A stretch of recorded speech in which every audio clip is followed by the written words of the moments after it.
Assalamualaikum warahmatullahi wabarakatuh.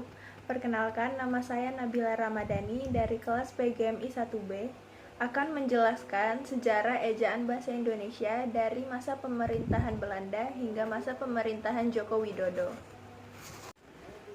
Pembaruan ejaan dalam bahasa Indonesia mengalami 7 kali perubahan, seiring perubahan kebijakan pemerintah, yakni pada masa pemerintahan Belanda sampai pemerintahan Joko Widodo. Apa yang dimaksud dengan ejaan? Ejaan adalah penggambaran bunyi bahasa dengan kaidah tulis-menulis yang distandarisasikan. Jadi, ejaan adalah aturan menuliskan bunyi ucapan dalam bahasa dengan tanda-tanda atau lambang. Ejaan berbeda dengan mengeja. Mengeja merupakan kegiatan melafalkan huruf, suku kata, atau kata. Sedangkan ejaan mengatur cara penulisan bahasa secara keseluruhan. Terdapat beberapa fungsi ejaan, yaitu 1. Landasan pembakuan tata bahasa. 2. Landasan pembakuan kosakata dan peristilahan. 3. Alat penyaring masuknya unsur-unsur bahasa lain ke dalam bahasa Indonesia. 4. Membantu pembaca dalam memahami informasi yang disampaikan oleh penulis. Prinsip-prinsip dasar perubahan ejaan dalam bahasa Indonesia. 1. Prinsip kecermatan. 2. Prinsip kehematan. 3. Prinsip keluasan. 4. Prinsip kepraktisan. Perubahan ejaan. Perubahan ejaan bahasa Indonesia ini dilatar belakangi oleh dampak kemajuan ilmu pengetahuan, teknologi, dan seni yang telah menyebabkan penggunaan bahasa Indonesia dalam berbagai ranah pemakaian. Dalam sejarahnya, ejaan bahasa Indonesia telah mengalami 7 kali perubahan, yaitu 1. Ejaan Van Ophuijsen pada tahun 1901 sampai 1947. Aksara Arab Melayu dipakai secara umum di daerah Melayu dan daerah-daerah yang telah menggunakan bahasa Melayu. Bahasa Melayu yang distandarisasikan adalah bahasa Melayu ragam tinggi, yakni digunakan untuk komunikasi formal. Pada tahun 1901, Indonesia mengadopsi ejaan Van Ophuijsen.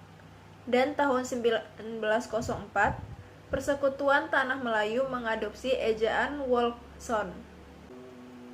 Dinamakan ejaan Van Ophuijsen karena yang membuat adalah Charles Van Ophuijsen. Ejaan ini digunakan selama 46 tahun.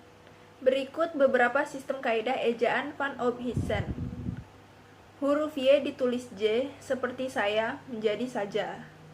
Jangan menjadi jangan. Cara menjadi tecara. Akan tetapi, ejaan ini memiliki kelemahan, yaitu 1. Adanya gugus konsonan dalam bahasa Indonesia tidak menimbulkan kesulitan apapun dalam lafal bagi pemakai bahasa Indonesia. 2. Pemakai bahasa cenderung menghendaki agar ejaan kata pungut dalam bahasa Indonesia sedapatnya dekat dengan ejaan asli. 3. Dalam pemungutan kata asing, sukar dihindari adanya gugus tugas konsonan. 4. Penggunaan tanda diakritik seperti koma ain, koma wasia, dan tanda trema. 2. Ejaan Republik atau ejaan Soewandi pada tahun 1947 sampai 1956. 9 tahun kemudian terjadi perubahan ejaan baru yang dikenal dengan ejaan Suwandi yang diresmikan pada 19 Maret 1947. Beberapa perubahan dalam ejaan Soewandi adalah preposisi di pada di atas tidak dipisahkan. Huruf OE diganti menjadi U. 3. Ejaan pembaharuan pada tahun 1956 sampai 1961. Pada tahun 1954, diadakan Kongres Bahasa Indonesia II di Medan. Kongres ini diprakarsai oleh Menteri Muhammad Yamin tentang perubahan sistem ejaan.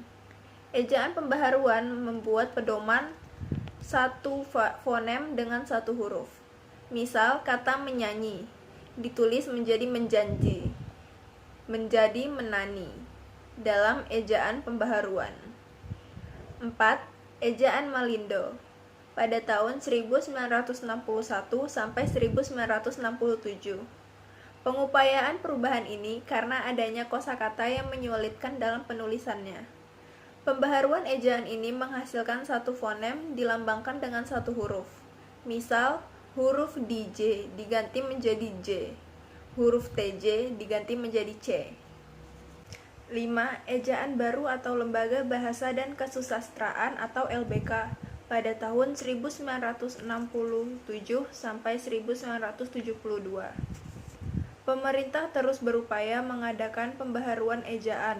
Oleh karena itu, pada tahun 1967, Lembaga Bahasa dan Kesusastraan mengeluarkan ejaan baru atau ejaan LBK.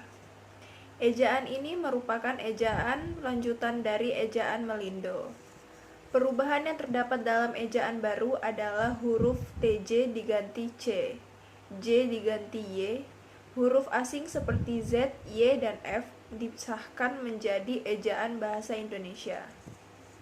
6. Ejaan bahasa Indonesia yang disempurnakan pada tahun 1972 sampai 2015. Ejaan Sowandi berlaku sampai tahun 1972 yang kemudian diganti oleh ejaan yang disempurnakan atau EYD.